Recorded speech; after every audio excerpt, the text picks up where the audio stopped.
6 suspects, including Nakuru Deputy Speaker Samuel Tonui, are set to be charged in connection with the tribal clashes that have left 6 dead at Nessuit, Njoro sub-county.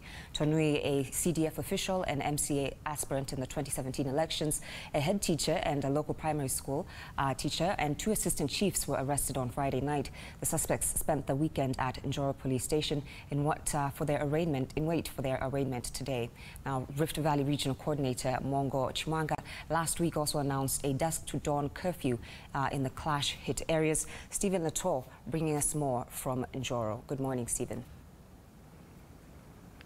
Good morning to you, Joy. And indeed, 6 suspects or even more are expected to be presented before a judge this morning in regard to the clashes in Nessuit, Njoro, Nakuru County, where 8 people have so far been killed in that particular, clashes that rocked that area between the Kipsigis and the Ogie communities living at the borderline of the Mau Forest, the Nakuru block. And this morning we are expecting to get the top suspects who are arrested on Friday night, including the Deputy Speaker of the Nakuru County Assembly, who also happens to be the MCA for Nessuit ward, called Samuel Tonui, is expected to be presented before court this morning. CDF Chairman William Langat of Njoro constituency is also expected to be charged this morning, as well as the head teacher for Tiritagoi Primary School in Nessuit, Mr. Danson Nyangera, is also expected to be presented before court, alongside one chief, assistant chief for Nessuit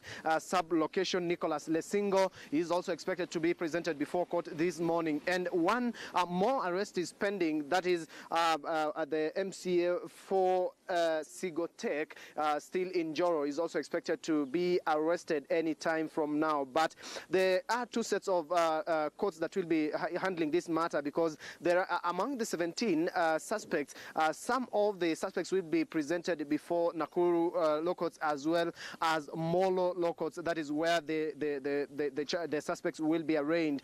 But most importantly is a message that the Rift Valley Regional Commissioner Mongo Chimanga announced that this morning all the schools that had been affected by the clashes in Nessuit must be opened. And out of the 13 schools affected in this area of Njoro and Molo, each school is supposed to get 2 police officers beginning this morning to ensure that they conduct, they secure the schools all day so that learning can resume. Some of the schools include Kimonoi Primary School, Segut Primary School, Kiprakado Academy.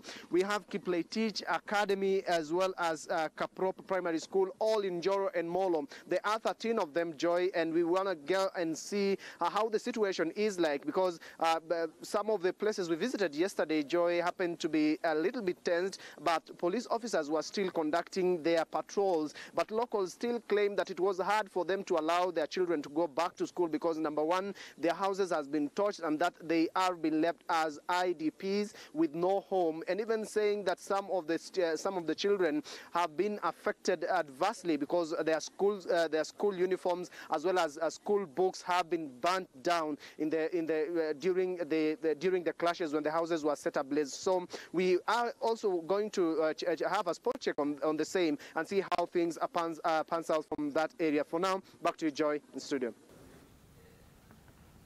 Thank you very much. Stephen Latour reporting for us there regarding the Njoro clash.